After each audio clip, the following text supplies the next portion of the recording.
আমার ভাই মাত্র 19 দিন চাকরি করছে।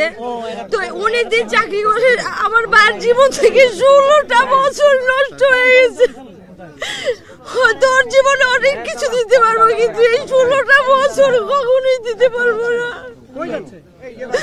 আমার ভাই অপরাধ করেনি, আমরা বারবার বলেছি আমার ভাই এগুলা এই বিদ্রোহের সাথে আমার ভাই জড়িত ছিল না। আমরা বারবার বলেছি, কিন্তু আমাদের কোনো কথা শোনা হয়নি। আমরা বারবার বলেছি যে আমার ভাই এই কাজে ছিল না, আমার ভাই অসুস্থ ছিল। আমরা বারবার বলেছি, কিন্তু আমাদের কথা কেউ শুনে নাই। আমার ভাই মাত্র 19 দিন চাকরি করে একটা মানুষ কিভাবে অপরাধী হয় আমার জানা নাই। সেই 19 দিনের চাকরির জন্য আজ 16 বছর জেল খাটছে।